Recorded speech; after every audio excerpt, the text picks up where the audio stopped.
Muito boa tarde a todos, sejam bem-vindos a mais uma sessão do ciclo Ciência às 6, organizado pelo Rómulo, Centro de Ciência Viva da Universidade de Coimbra. Realiza sempre às 6 horas, mais uma sessão, desta vez com a professora Olga Pombo, que é membro do Centro de Filosofia das Ciências da Universidade de Lisboa. Ela tem uma carreira de professora na Faculdade de Ciências da Universidade de Lisboa, lugar de onde já está jubilada, mas teve toda uma carreira, enfim, de grande atividade e que continua a ter, quer dizer, uma pessoa não perde faculdades quando sai da faculdade. E é investigadora principal de vários projetos científicos, nacionais e internacionais, tem várias colaborações. Por exemplo, é membro fundador da Sociedade de Filosofia de Ciências de França, em Paris, membro de outras sociedades científicas, fundou e foi diretora da revista científica Cairo Journal of Philosophy of Science, não sei se ainda é diretora. Ainda. Publicada pelo De Gruyter, é autora de várias publicações nacionais e internacionais sobre Leibniz, trata de temas como a unidade da ciência, interdisciplinaridade, epistemologia, imagem científica, vai ser hoje o nosso tema, ciência e arte, relacionado com a imagem, e gosta de autores como Poincaré, Neurath, Bachelard, etc. Mas também trata e tem livros sobre isso, sobre o enciclopedismo, o hipertexto, filosofia da linguagem, enfim, aborda autores como Hobbes, Spinoza, Rousseau, Hegel. Além disso, a filosofia da escola, porque é que se ensina, como é que se ensina, a filosofia da educação. E, portanto, é a nossa honra recebê-la aqui, ainda que virtualmente, as circunstâncias obrigam. Eu devo dizer que tinha convidado para vir presencialmente ao Rómulo e prontificou-se muito amavelmente, incluindo dizer que trazia alguns dos seus livros que faltavam aqui ao Rómulo. Nós temos alguns, mas eles são tantos que não temos todos. Mas, enfim, não podemos fazer nada contra a situação sanitária, a não ser proteger-nos. E, portanto, é por estes meios virtuais que temos o gosto de poder dialogar com, enfim, uma pessoa tão sábia como a professora Olga Pombo. Muito obrigado.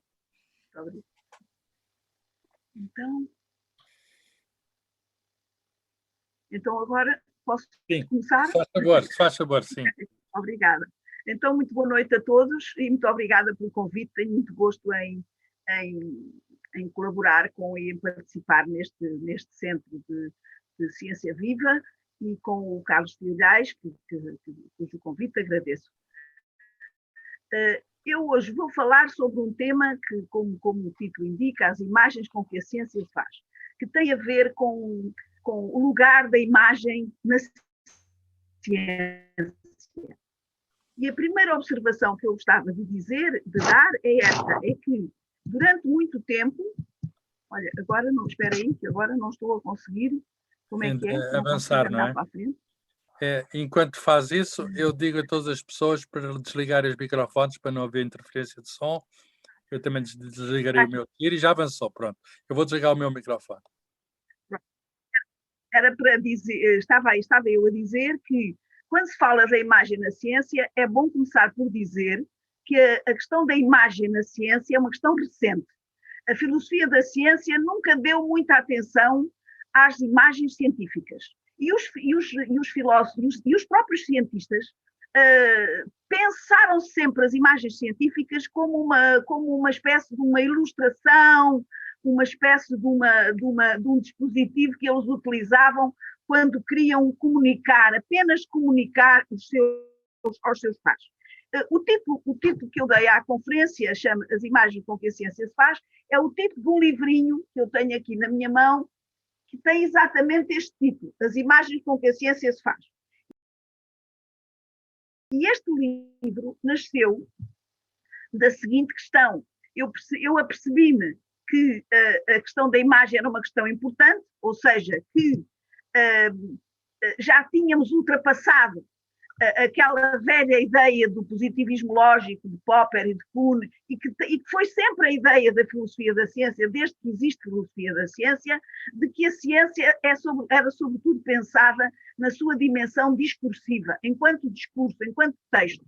Portanto, fazer ciência era fazer, conforme as épocas, um tratado, como fizeram Linneu ou os grandes químicos do século XVIII e do século XIX, etc., um tratado, ou então escrever um paper, escrever um artigo. E pus aqui o Jornal des Savants, que é uma das primeiras revistas científicas do século XVII, juntamente com a revista da Royal Society, foi uma das primeiras, e hoje a Nature, que é considerada uma revista científica de ponta. Portanto, temos desde o tratado ao paper, e há uma modalidade enorme de tipos de textos que os cientistas produzem, é suposto que a ciência vive, a ciência existe nestes textos. A ciência tem no texto a sua forma por excelência de apresentação. E, por exemplo, isto é uma carta, faz parte da correspondência. Aqui está uma outra modalidade de texto. Muitos estudiosos quando querem estudar os progressos da ciência ou os desenvolvimentos da ciência, etc., vão estudar a correspondência, as cartas. E, portanto, é outro texto, é outro tipo de texto.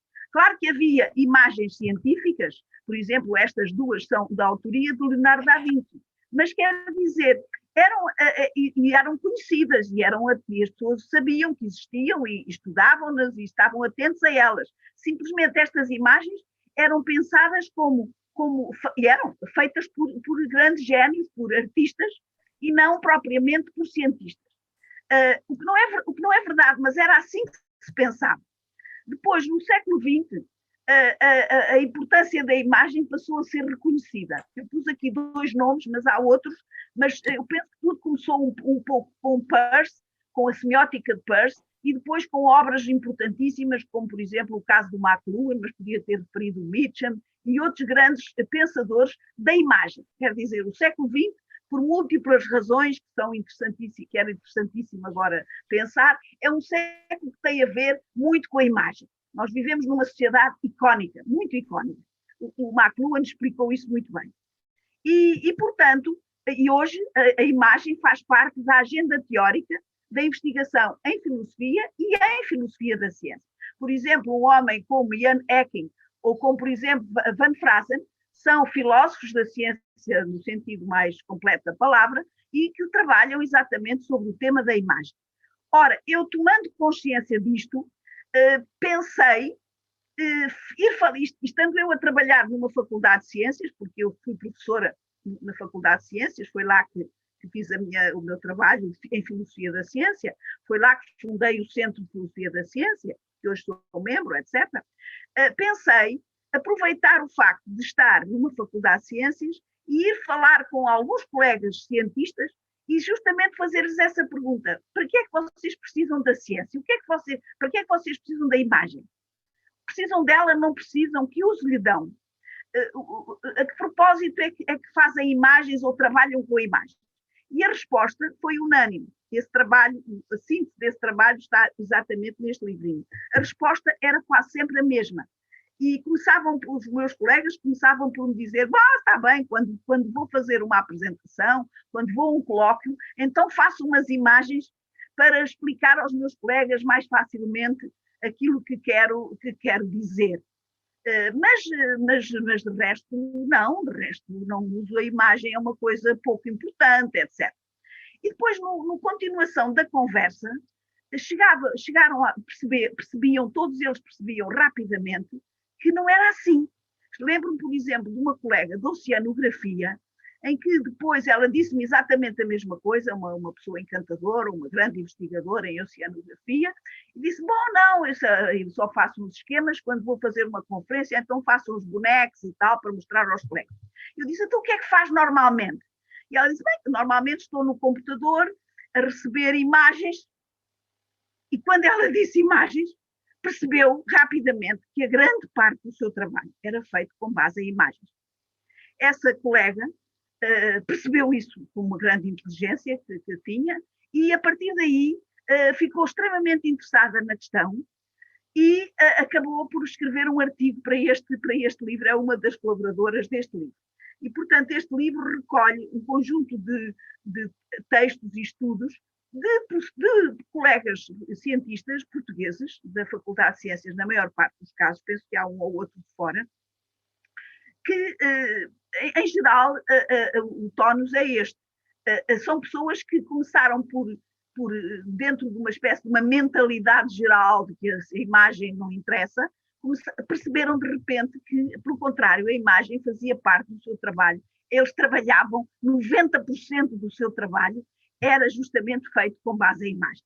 Por exemplo, o oceano, o que seria o estudo da oceanografia, justamente sem criar os dispositivos necessários, dispor esses dispositivos na massa gigantesca dos oceanos e recolher, através de imagens, uma série de sinais que depois são transformados em imagens e fazer um estudo justamente a partir daí. Portanto, todos eles, em várias áreas da química, como vos digo, da geologia, eu tenho aqui um livro, mas não interessa agora, da imunologia, da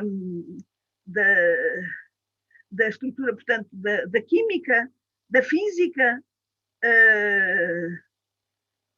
da astronomia, da biologia, são pessoas de várias áreas que justamente mostram e dizem qualquer coisa deste tipo e dão exemplo da sua área sobre a importância da imagem na área em que trabalham. Ou seja, indo ao encontro daquilo que são as orientações da filosofia da ciência recentes, a partir do final do século XX, por exemplo, de Etting ou de Van Frazen, que dedicam obras totais à questão da imagem. Nessa altura, eu fiz um projeto para a FCT, que foi financiado, e que foi um projeto que teve um grande desenvolvimento, um grande impacto. Felizmente, funcionou muito bem, e o projeto tinha como objetivo o estudo da imagem na ciência e na arte. Esta imagem que estão a ver é de um centro de uma base de dados de imagens que nós construímos nessa altura, que no projeto construiu nessa altura e que está online ainda, e que são um conjunto de imagens produzidas em Portugal, em diversas áreas, e que nós, arquivamos e selecionamos e estudamos, e estão arquivadas e estão disponíveis neste arquivo que está ainda hoje a vosso dispor nesta morada eletrónica. Nesse mesmo projeto fiz uma grande coleção de muitos artigos e muita produção teórica, etc. 12 livros de uma coleção, dos quais um deles é exatamente este de que vos falo, que eu vos venho falar hoje. E que isto é o pretexto para falar, então, da questão da imagem. E portanto, perceber que, para lá dos enunciados linguísticos, em que a ciência sempre se pensou que existia, ela sempre produziu imagens. E é muito curioso porque nos tais livros, nos tais tratados, nos tais artigos, havia imagens. E os cientistas produziam imagens, elas estavam lá, só que não eram tidas em consideração. Ou quando eram vistas, por exemplo, pelos filósofos, eram pensadas como um mero dispositivo auxiliar de importância menor. Pelo contrário, se virmos bem, se formos aos tais tratados desde o Euclides, bom, toda a geometria não seria possível sem a imagem, se formos atrás, verificamos que todas as ciências, desde sempre, produziram imagens. Desde a matemática às nanociências, todas as ciências sempre produziram imagens. A geometria grega, desde a geometria grega, que o destino da ciência se cruza não apenas com a palavra escrita, mas com o desenho da figura, a definição da forma, a configuração do espaço. Uma página de uma edição antiga dos elementos de Euclides. A astronomia de Copérnico ou Kepler desenhou sempre um mapa dos céus. A ótica de Descartes traçou sempre os planos da luz. Isto é um exemplo de uma gravura da ótica do Descartes, do livro Ótica. A anatomia de Vesalius acompanhou o movimento dos músculos e das veias. o de Fábrica Corporal está cheio, é um manual de desenhos magníficos, de ilustrações magníficas, de imagens magníficas sobre o corpo humano, que começava a ser aberto e começava a ser estudado na sua profundidade. A química de Lavoisier e Dalton delineou os caracteres de um novo sistema simbólico, sem o qual a química não poderia ter progredido. A botânica de Linneu traçou os contornos das folhas, quer com desenho, quer com herbário. A forma, a imagem esteve sempre lá como um elemento fundamental à constituição de uma ciência, por exemplo, como a botânica.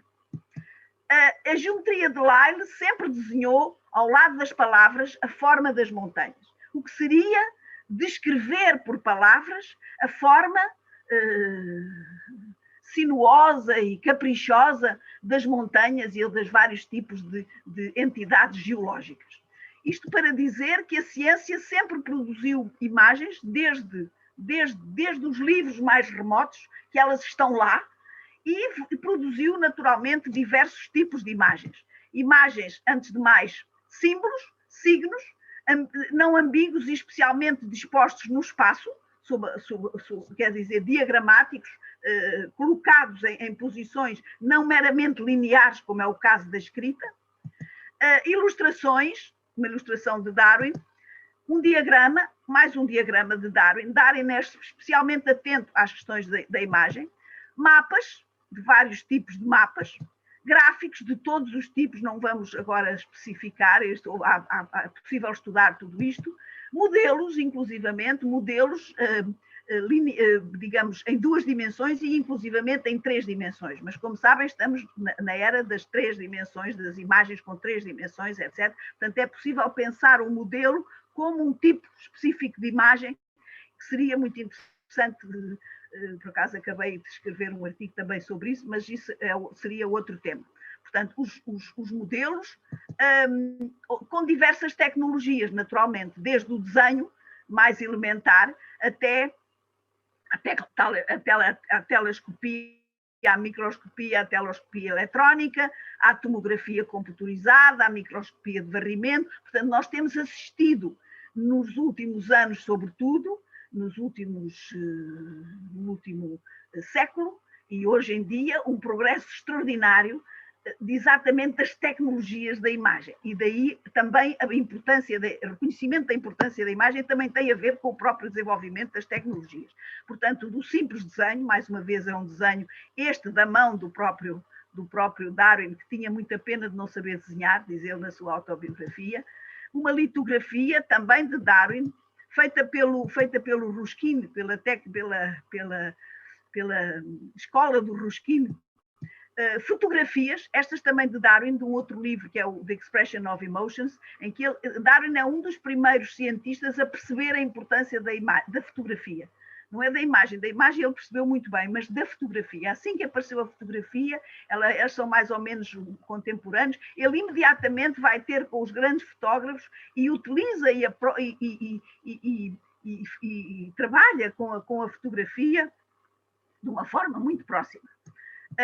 A radiografia, que foi um avanço tecnológico extraordinário, que permitiu ver o interior do corpo, e por aí fora as imagens com tecnologias cada vez mais poderosas, microscópios eletrónicos, microscópios ópticos e depois microscópios eletrónicos, etc. E produziu imagens em 3 direções, que sempre interessaram a ciência. O que está distante. Este é um desenho lindíssimo do Galileu, que, como sabem, era também professor de desenho, especialmente preparado para o sombreado.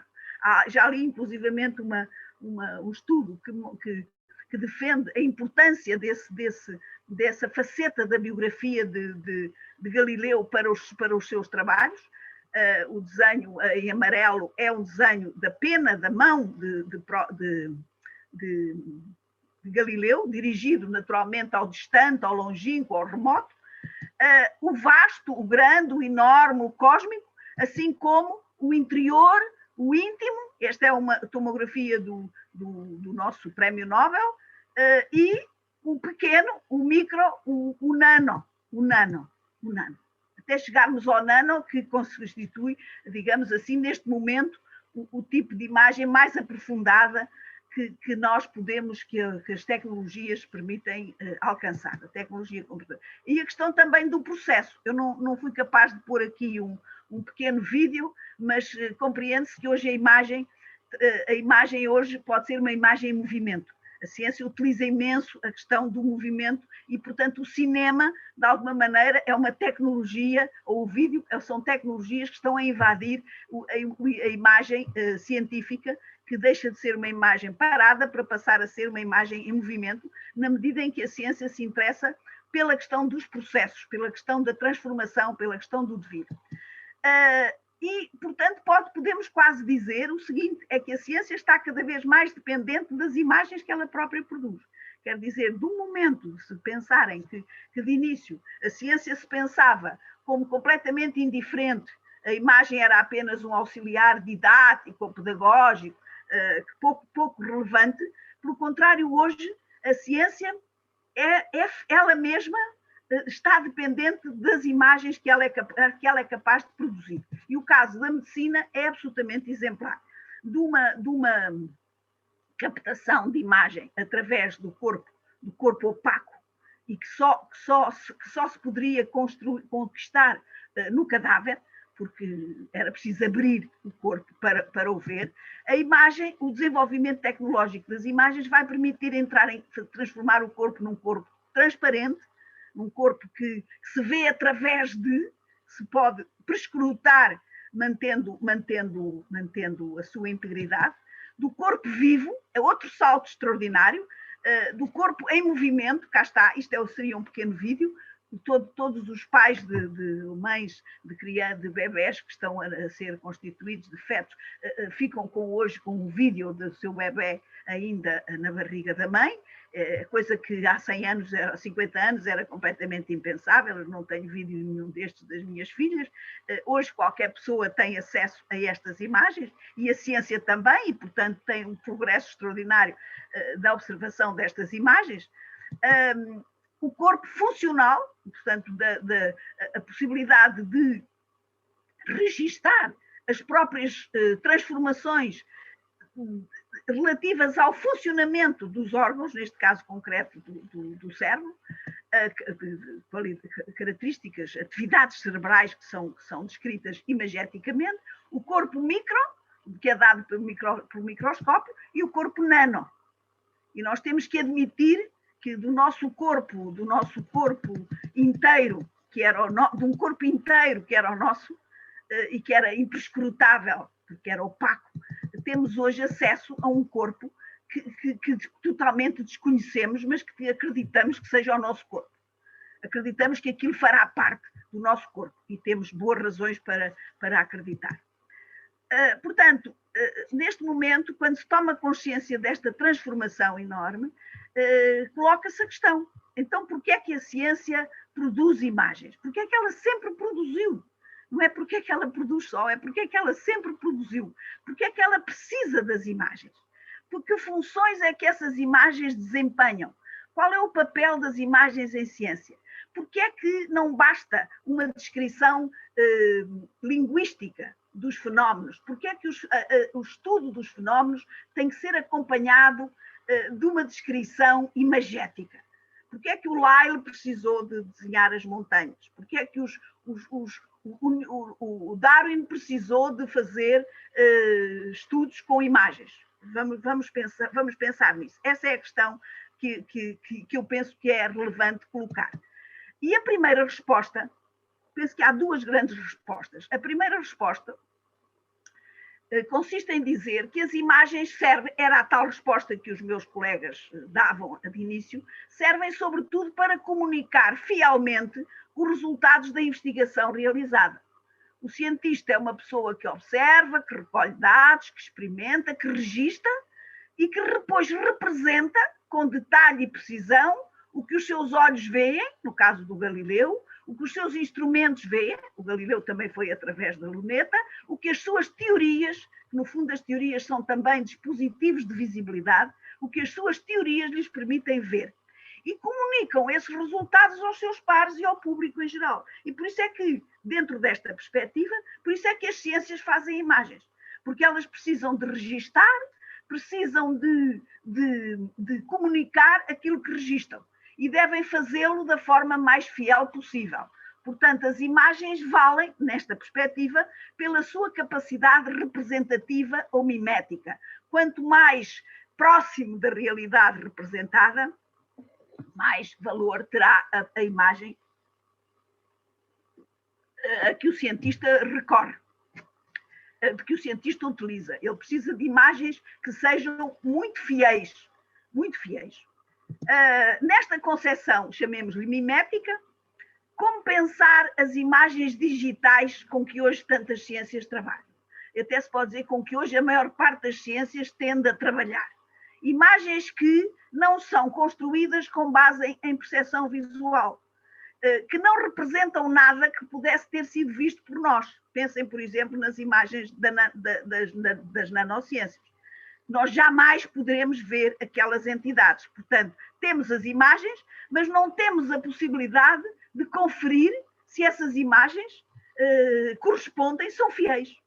Se essas imagens têm exatamente aquela qualidade que era indispensável ter dentro desta perspectiva. São, portanto, digamos que este tipo de imagens digitais, e as nanoimagens são apenas um exemplo, enfim, há muitos outros, são artefactos produzidos com base em dados numéricos, que depois são convertidos em imagens visuais por sofisticados processos computacionais. Quer dizer, nós não temos a possibilidade de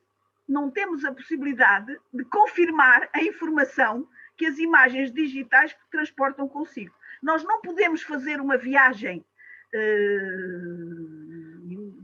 daqui a longínqua, extremamente longínqua, para captar uma imagem de uma galáxia.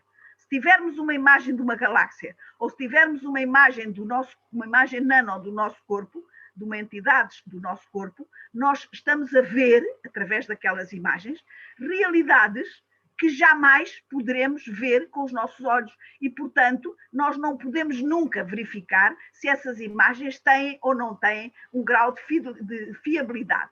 Quando Darwin pedia a Ruskin para fazer uma imagem para ilustrar, para entrar nos seus livros sobre as orquídeas, por exemplo, ou ele próprio pegava no lápis e, como ele dizia, com a sua falta de prática, que ele lamentou, tentava fazer um desenho explicando ou mostrando determinado pormenor, por exemplo, da reprodução das orquídeas, a que, como sabem, ele dedicou um livro inteiro. Quando ele fazia isso, ele estava à procura de uma imagem que fosse o mais mimética possível, o mais representativa possível. Mas quando hoje um astrónomo capta uma imagem do Hubble, portanto, como é que se chama, do telescópio Hubble, aquilo que ele recebe é qualquer coisa que ele tem que aceitar como válido. Bem, já recebe uma bateria de dados que o próprio computador transforma em imagem, à qual ele depois colora, dá cores, etc. Ele, cientista, dá cores, atribui, faz manipulações várias e finalmente recebe ou tem nas suas mãos uma imagem de uma galáxia. E a mesma coisa com as imagens dos infinitamente pequenos, das nanoimagens, dos micros. Portanto, o que é que acontece então aqui? É claro que este problema, como podem compreender, é um problema complicado para os filósofos. E os filósofos aqui, há muitos que daqui retiram uma espécie de uma epistemologia crítica ou até cética, que diz o seguinte: a capacidade representativa das imagens digitais não está garantida. E, portanto, nós não podemos confirmar a informação que essas imagens transportam consigo. Portanto, temos que avançar com base numa espécie de uma crença. E não com base numa convicção fundada e justificada da semelhança, do mimetismo, da semelhança entre a imagem e a coisa que ela representa, comparação essa que podia ser feita por nós, nos casos anteriores. Imagens como esta, por exemplo, ou esta, se eu vos disser que uma destas duas imagens é verdadeira e a outra é falsa, uma é feita por um artista, a outra é uma imagem verdadeira feita por um dispositivo científico, compreendem que é muito difícil saber distinguir. E há muita gente hoje que acha muito engraçado, acha muito interessante justamente este facto, que finalmente a ciência chegou a um momento do seu desenvolvimento em que produz imagens que se calhar não têm tanto valor científico como artístico, porque são simplesmente imagens que nós não podemos, cujo valor de verdade nós não podemos garantir. Porque pela tal ausência de possibilidade de confronto entre a imagem e aquilo que ela representa. A segunda resposta, que é completamente diferente desta, consiste em dizer que, para lá da comunicação e da representação fiel, as imagens científicas têm outras poderosas funções cognitivas e heurísticas. Sem dúvida que elas descrevem, mimeticamente algumas, mas também têm outras funções cognitivas muito elevadas e é importante chamar a atenção para elas. Por exemplo, as imagens científicas não apenas descrevem, mas também permitem, por exemplo, aqui nós podemos pensar que a imagem descreve um determinado espécie de peixe. Não é verdade? Nós temos entre nós um grande ilustrador científico, é o Pedro Salgado, que é o conhecido em todo o mundo, tem um trabalho notável, e o objetivo dele, ele uma vez disse, que eu falei com ele, eu trabalhei com ele inclusivamente lá, exatamente no tal projeto sobre a imagem, e ele dizia-me, o meu objetivo é reproduzir tão fielmente como possível o exemplar que eu tenho na minha frente. A coisa era de tal maneira que ele até me contou que começava por fazer a ossatura, no caso do peixe, depois fazia a carne e só depois, no fim, é que fazia que cobria a carne com as escamas. Quer dizer, e contava o número de escamas e punha aquilo tudo o mais fielmente possível. E perguntar porque é que não começa por pintar exatamente aquilo que se vê, que são as escamas. Não, ele começava por uma espécie a exigência de fidelidade era tal que ele começava deste modo. É claro que nós podíamos perguntar se de facto ele está a descrever o animal que ele tem na sua frente, exatamente que ele coloca na sua bancada e que ele observa minuciosamente, ou se ele está a identificar um tipo, ou seja, se não é aquele animal exato que ele quer representar, mas sim o tipo, o género, a espécie a que aquele animal pertence, e aquele animal transforma-se não naquele animal particular, mas exatamente num exemplar. Não é um exemplo, mas é um exemplar, ou seja, é um tipo biológico específico. E daí, por exemplo, ele pôr as barbatanas esticadas de uma certa maneira, exato, porque isso obedece a um conjunto de regras, que são as regras da descrição anatómica da biologia. Portanto, a questão é assim, será que de facto aqui a descrição, o que conta é a fidelidade àquilo que está a ser visto, ou é a fidelidade àquilo que está a ser pensado?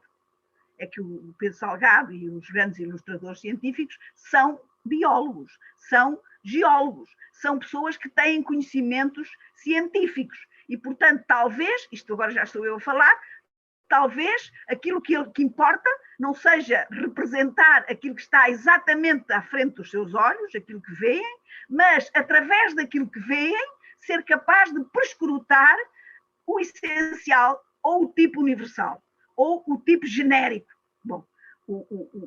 Bom, essa é uma questão interessante. Mas dizia eu, as imagens científicas servem para identificar tipos, para descrever e identificar tipos, servem para comparar. Esta é outra vez uma imagem de Darwin, que fez nos seus livros, estão cheios de imagens deste tipo, servem para comparar e têm um efeito específico, servem para classificar, para mostrar que dentro de uma mesma comparação há pequenas variações que, apesar de tudo, no cômputo geral das várias espécies, por exemplo, das várias espécies de folhas, apesar de tudo, as pequenas variações podem caber dentro de determinadas categorias de peninérvia, planiforme, etc. Agora já não me lembro dos nomes que nós aprendíamos quando na botânica, não é? Que uma coisa lindíssima, coisas lindíssimas que se estudam e que se devem estudar e que se devem aprender de cor, do meu ponto de vista.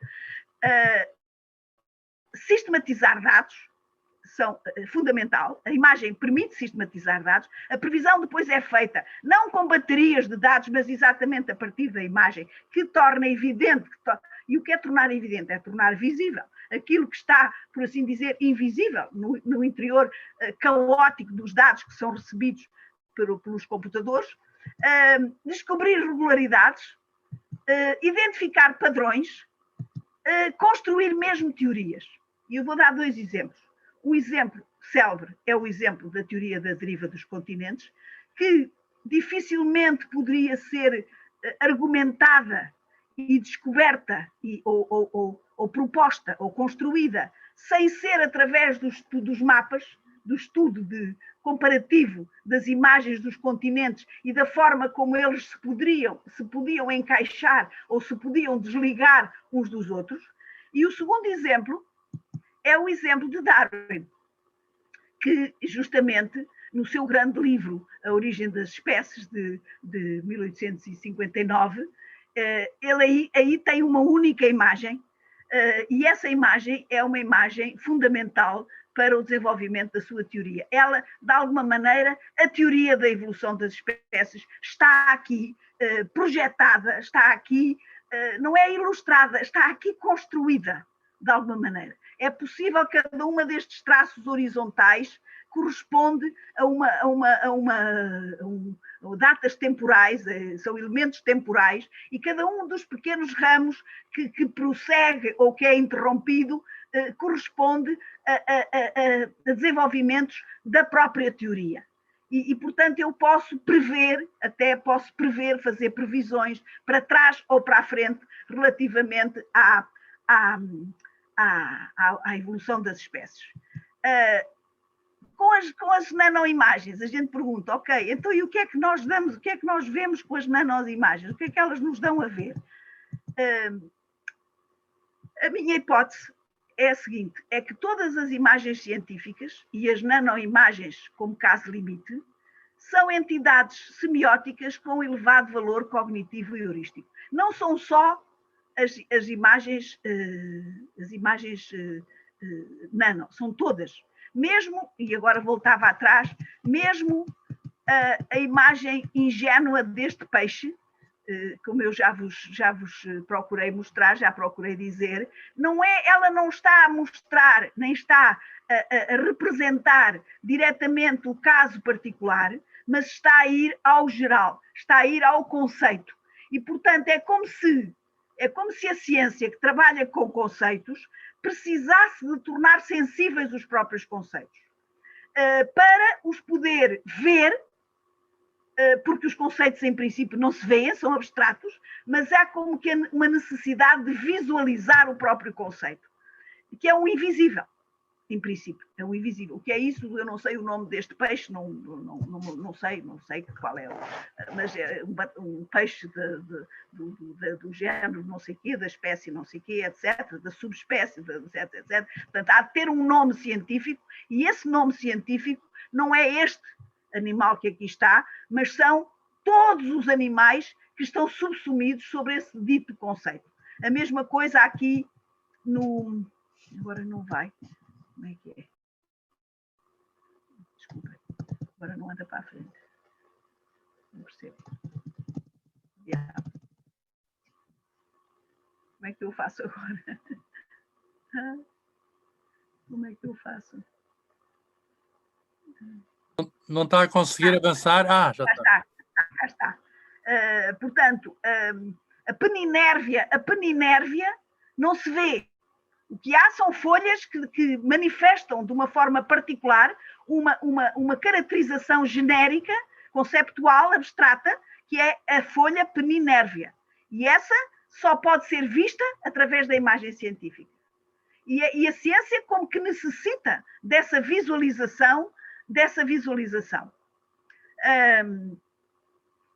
Portanto, aquilo que eu, digamos, a minha resposta, a minha hipótese é que exatamente todas as imagens são deste tipo, mesmo as mais aparentemente mais descritivas. Ou seja, todas as imagens científicas, incluindo as nano, que nos dão a ver coisas que nós não vemos, nós temos a certeza que não vimos, nem nunca veremos. Reparem bem, nós não vemos nem nunca veremos, são dispositivos que nos permitem ver para além das nossas capacidades perceptivas.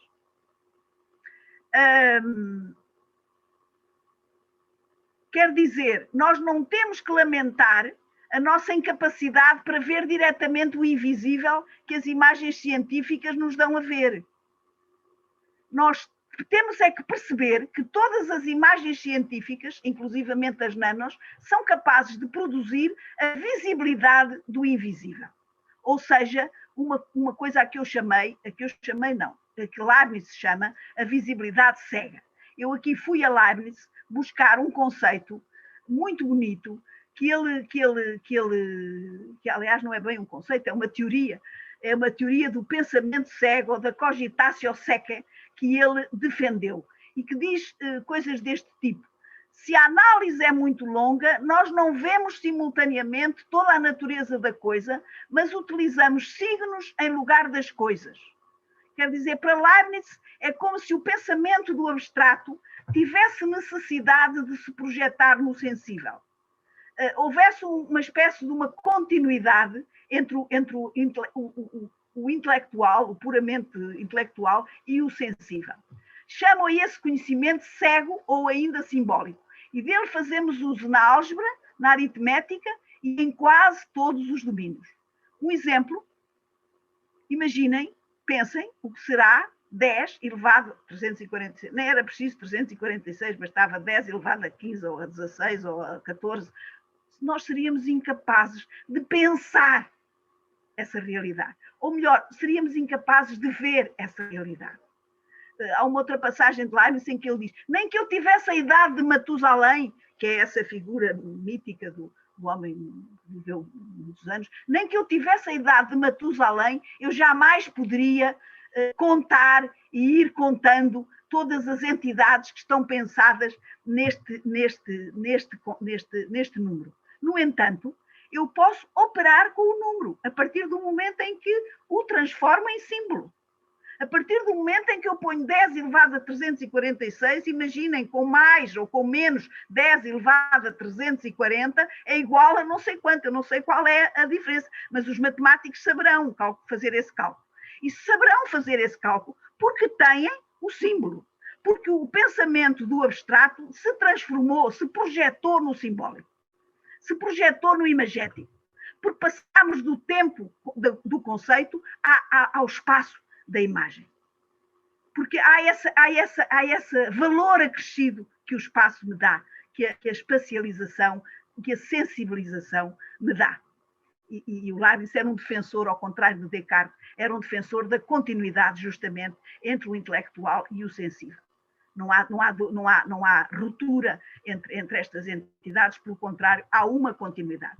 É isso que eu penso que acontece com as imagens científicas. Resta dizer que esta teoria do Leibniz, a teoria do pensamento cego, que pouca gente conhece e pouca gente fala dela, mas do meu ponto de vista é ela que está na origem dos trabalhos que pouco depois Turing, Simon, Newell vieram fazer no século XX, na primeira metade, digamos assim, do século XX, no fundo defendendo a tese de que a mente humana é uma máquina de manipulação de símbolos. Quer dizer, também Leibniz, para Leibniz também assim é.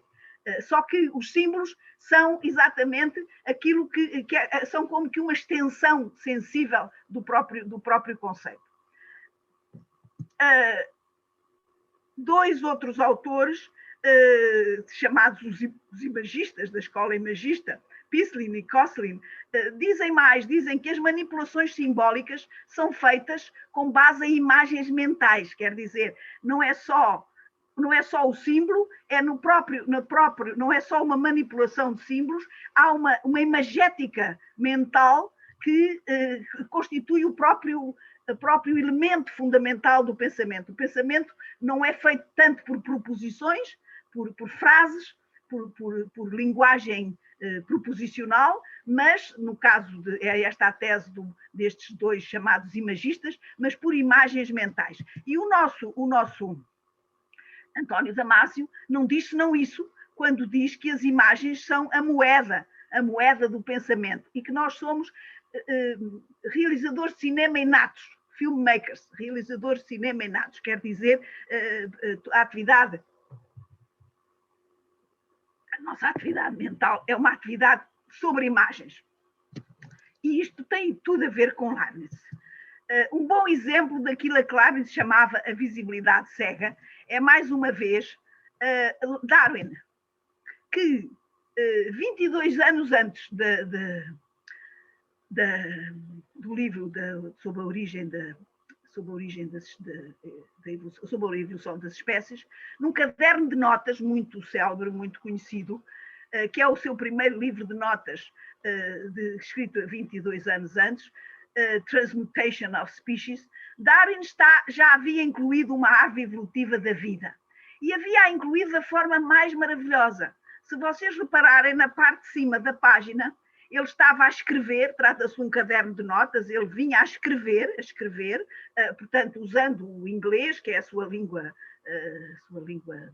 natural, e depois às tantas disse, portanto, eu penso que, e em vez de construir a frase, eu penso que houve como que uma cá está, a tal projeção de que falava Leibniz. O pensamento transbordou para os sentidos e deu origem a uma estrutura simbólica que foi celebérrima aqui há poucos anos, quando se fez as comemorações do centenário do livro de Darwin, que é a primeira árvore evolutiva da vida, desenhada por ele. Quer dizer, eu penso que, e a frase é interrompida, o pensamento verbal é interrompido e é substituído por um pensamento icónico. Porquê? A minha teoria é que o pensamento icónico dá a ver aquilo que eu não poderia ver de outra maneira. Dá a ver, no caso concreto, estamos a 22 anos de distância da formulação de uma teoria, dá a ver a própria teoria em embrião, em congeminação. A única ilustração das árvores da vida é feita depois, e ele fala com muito cuidado, ele escreve ao editor Murray e diz-lhe, eu junto às provas do original, eu junto um diagrama que tem que fazer parte do volume.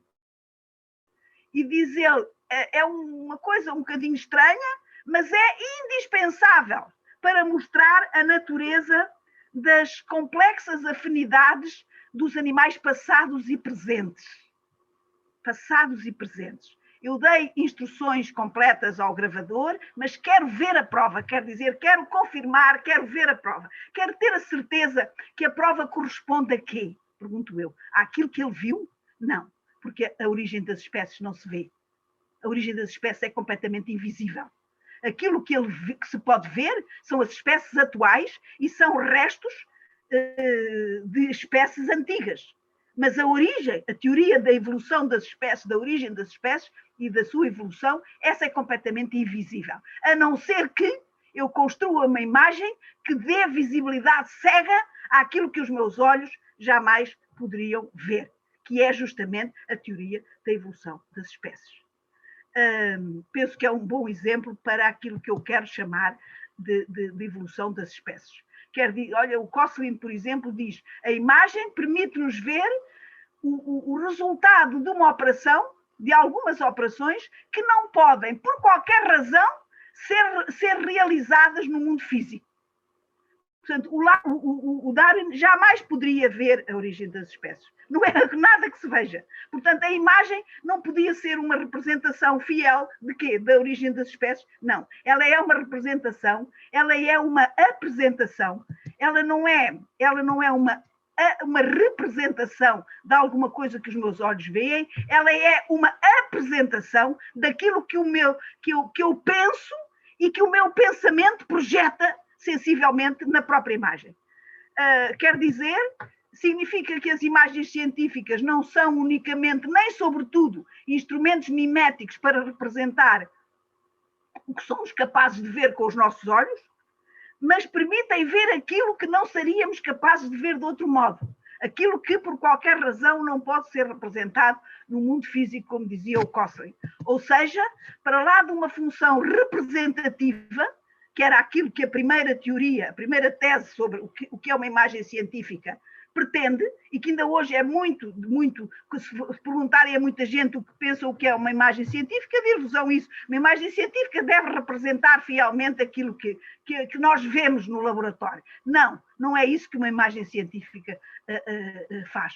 Uma imagem científica apresenta perante os nossos olhos o tipo ideal de uma determinada categoria de animais, peixes. Apresenta perante os nossos olhos uma teoria como é a evolução das espécies, que jamais foi vista. Ou apresenta perante os nossos olhos uma imagem, uma galáxia que jamais veremos, nem que façamos não sei quantas viagens interestelares. Ou uma imagem nano que nós nunca poderemos ver. Portanto, para lá de uma função representativa, a imagem científica tem, sobretudo, uma poderosa função heurística e prospectiva. Ela permite realizar manipulações e experiências mentais, tais como viagens, scannings, rotações, manipulações, inclusivamente neste caso muito célebre de manipulação de átomos, viagens e rotações. Ou seja, isto significa que as imagens científicas não valem tanto por aquilo que representam, ou seja, que mostram de alguma coisa que já lá estava, mas por aquilo que apresentam, que tornam presente, isto é, por tornarem presente aos nossos olhos aquilo que não poderíamos ver de outro modo. Ou seja, são dispositivos semióticos de visibilidade cega. E deixo-vos com esta imagem muito bonita, que eu penso que pode ilustrar o que é isso da visibilidade cega. Muito obrigada. Muito bem, obrigado nós. Suponho que a imagem é do Magritte. É do Magritte. E é de facto uma extraordinária ilustração, como se pode ver, apesar de não ver. Exato. Foi um extraordinário elogio da imagem, aquele que acabamos de assistir, o poder da imagem. Ver é poder. Ver é saber e, portanto, saber é poder. Ver é saber. Talvez resumindo, ver é saber. Eu acho que é chegada à altura. Sabe porque é que às vezes não é saber? É porque às vezes aí eu ainda não sei e já estou a ver. Porque eu não sei, saber muitas vezes é saber dizer. Sim. E às vezes eu posso, por exemplo, no caso do Darwin, ele não sabia ainda dizer, mas já tinha a compreensão do que era a evolução das espécies. Claro, e por isso é que ele, quando disse eu penso que, ele não foi capaz, ele não sabia dizer, mas sabia pensar e por isso que foi capaz de projetar, semioticamente. É assim, está claro. É engraçado às vezes o que significa o verbo ver, tem vários significados. Exatamente. E um deles significa compreendi. Portanto, quando eu compreender, às vezes uma pessoa diz já vi não quer dizer que tenha visto, já vi que significa que já interiorizei, já percebi.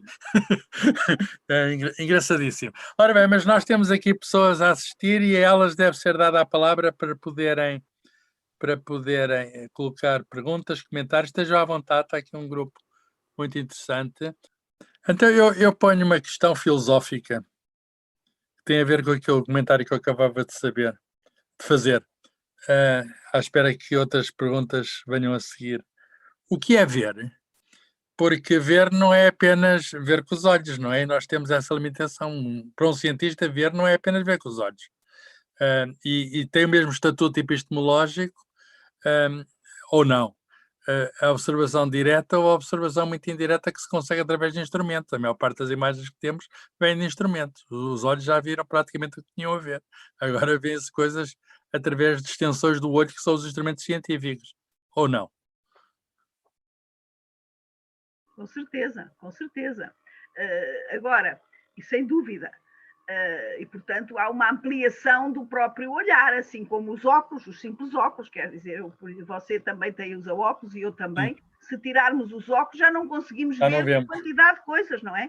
Portanto, não vemos as letras, não vemos os textos, não vemos as palavras, não vemos uma série de coisas na nossa casa, etc. Portanto, sem dúvida que os instrumentos ampliam a visão.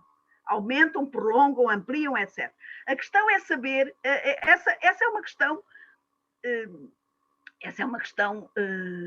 isso é indiscutível.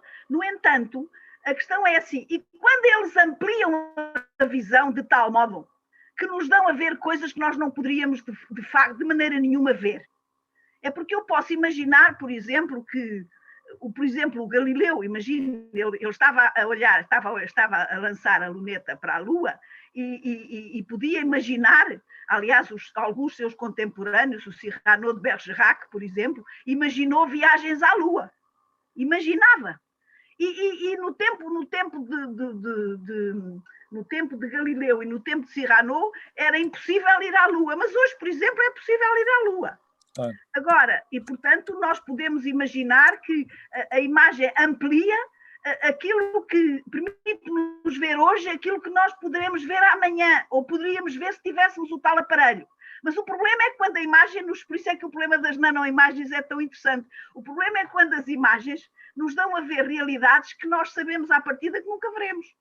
Claro. Com cores falsas e tudo. Como? Cores falsas que nos dão a ilusão de qualquer coisa ser visível, quando no fundo aquilo até demorou, não é um instantâneo, aquilo demorou a preparar aquela imagem. Aquilo são vários presentes, não é apenas um único momento. Claro, uma imagem nanotecnológica. E, portanto, a questão interessante, a questão de facto difícil, sabe que as questões filosóficas têm essa característica, são sempre as mais difíceis. A impressão que os filósofos têm esse gosto e essa particularidade, vão sempre à mais difícil.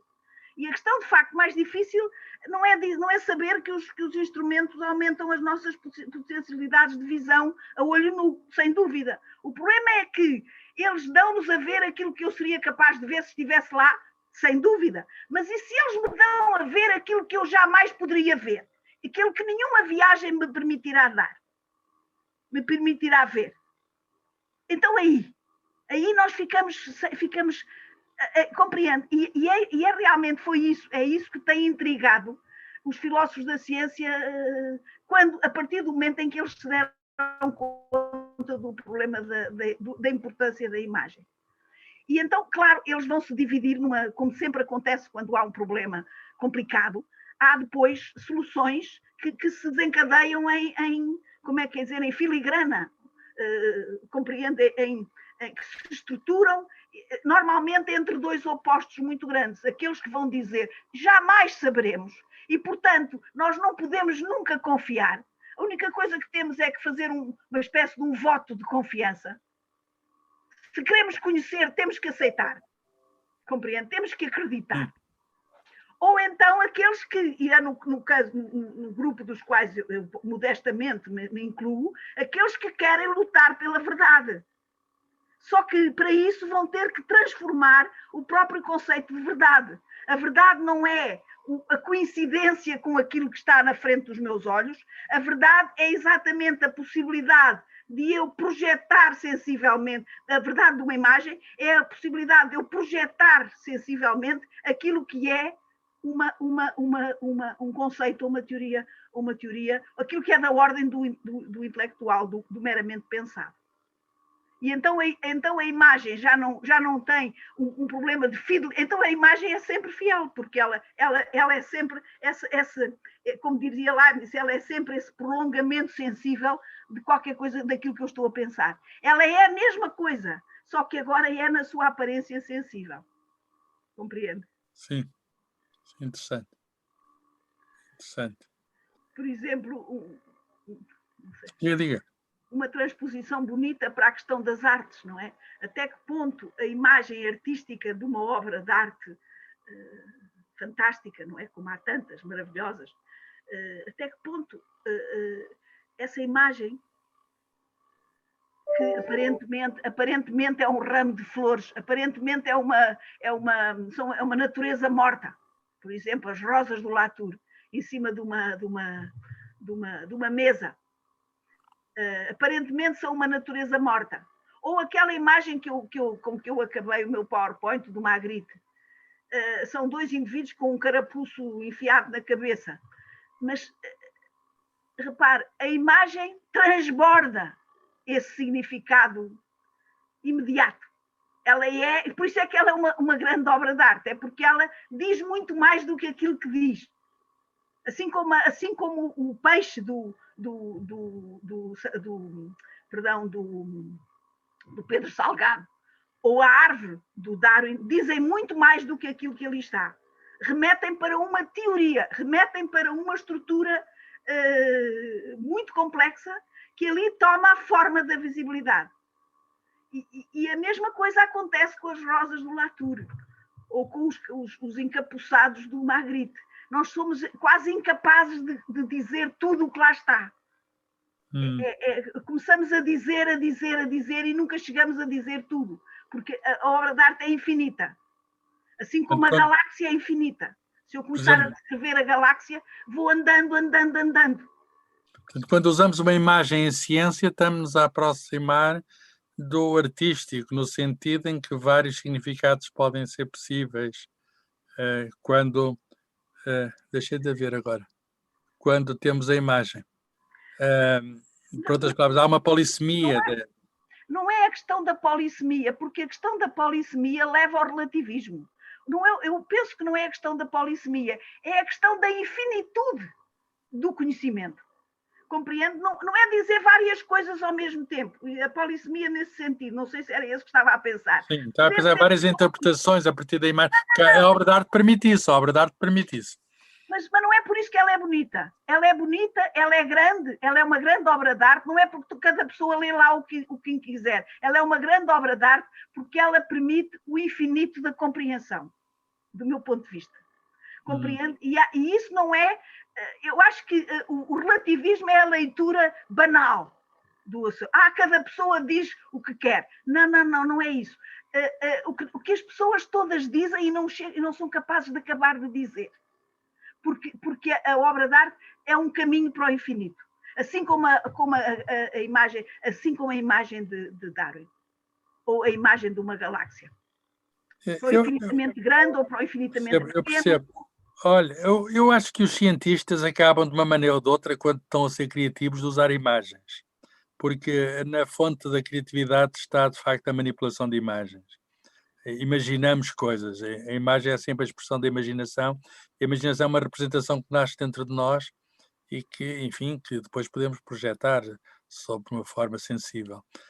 Mas a questão é que há uma tendência, de qual falou, aliás, de tentar desistir da imagem e optar pelo discurso. E a matemática tem muito essa... Enfim, a matemática e a geometria que é por imagem. Mas, em geral, a matemática tem muita formalização do discurso. Por símbolos mais simples, como é o próprio alfabeto, é a formalização de um discurso. E portanto, a ciência tende a ser formal, saindo, digamos, se calhar do sítio originário, que foi o sítio da representação imagética. Mas Carlos, se olha, dentro daquilo que eu estou a dizer, a própria formalização não é senão ainda o recurso espacial. O que é a formalização? O que é a matemática? O que é que seria uma matemática sem a escrita? E Sim. O que é a escrita? E o que é a escrita se não exatamente... Porque é que a escrita é uma como é que se diz? É uma tecnologia tão extraordinária e foi tão extraordinária na origem da civilização, na origem da ciência, na origem da filosofia, na origem de tudo, da literatura. Porque é que a escrita é uma invenção tão fundamental? Exatamente porque ela faz uma primeira espacialização do pensamento. Torna corpóreo o pensamento. Porque exatamente faz isso. Plasma no espaço. Dá espaço àquilo que seria da ordem meramente do pensar. Portanto, eu não tenho nenhum medo da formalização. A formalização não é penso eu, não é uma negação da imagem. Pelo contrário, é a estruturação do pensamento no interior de imagens que são os símbolos. E não há matemática sem símbolos. Citou o António Damasio, ele tem um livro que está agora a surgir, eu já o espreitei, mas acho que ainda não está no mercado. Tem um livro novo chamado Sentir... Tem a palavra sentir, tem outra... Enfim, tem 2 verbos no título. E ele volta àquela questão que aí citou, que pensar, digamos, exercer a atividade cerebral, o próprio exercício da consciência, que se trata de uma manipulação de imagens. Exato. Claro que ele chama imagens não apenas a imagens no sentido de representações pictóricas, mas a imagem no sentido de símbolos. Símbolos. Pensar é manipular símbolos. Claro. Concorda com isso? Quer dizer... Claro. Mas foi isso que Leibniz disse. Quem disse isso pela primeira vez?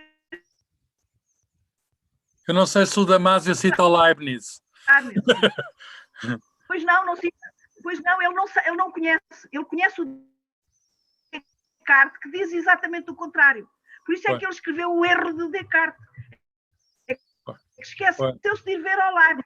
O Leibniz é contemporâneo. O Leibniz sabe disso quando o Descartes estava a dizer o contrário. E sabe que ao Leibniz aconteceu isso sempre, não é? Na física aconteceu isso ao Leibniz. Quem ganhou, digamos, quem teve a fama, quem foi importante no desenvolvimento naquele momento da história da ciência, foi o Descartes, não foi o Leibniz.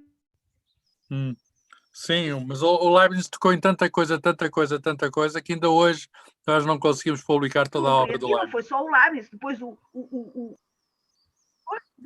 Exatamente, mas de facto essa questão de que o pensamento é um trabalho com símbolos, é o pensamento simbólico, é o pensamento cego. Está aqui Jorge Guerra a dizer que a imagem da ciência, para ele, evoca-lhe a série Cosmos do Carl Sagan. Isso leva-me à pergunta: como é que podemos e devemos usar imagens para a divulgação da ciência, para a comunicação da ciência? Que a imagem é muito poderosa, não é? A tal expressão chinesa que a imagem vale mais que 1000 palavras, que ainda não foi usada hoje. Quer dizer, na apresentação que fez não falou desse dito chinesa. Uma imagem extremamente poderosa, não é? Para comunicar. Todas as perguntas que têm como princípio o que é que se deve fazer para... Essas perguntas eu não sei responder. Eu não sei responder o que é que se deve fazer para. Eu sei que a imagem pode ser muito importante na comunicação científica. Sim. Isso sei. Assim como é muito importante na ciência. E também na comunicação. Agora, o que que se deve fazer para ensinar às pessoas? Muita coisa contra a pedagogia. Eu sou contra as pedagogias. Eu sei. Olha, uma última pergunta. As imagens que enganam. Ultimamente ouvimos falar da deepfake, de uso do processamento para pôr pessoas a dizer aquilo que não disseram, pôr pessoas a fazer aquilo que não fizeram. Isso de facto é um perigo, a manipulação de imagens. Vivemos demasiado ameaçada pela manipulação de imagens. Absolutamente. Mas esse é um problema político, não é um problema, não tem a ver com a imagem, tem a ver com a utilização da imagem. Não é? Isso é um problema político, quer dizer. Mas é muito difícil de evitar, porque isso é fácil fazer hoje, é muito fácil fazer hoje. Exatamente. E porquê é que é fácil? Porque nós não temos forma de garantir. Porque o problema está lá. O problema está lá, só que a resposta é a resposta errada. Verdade? Nós não podemos garantir da maneira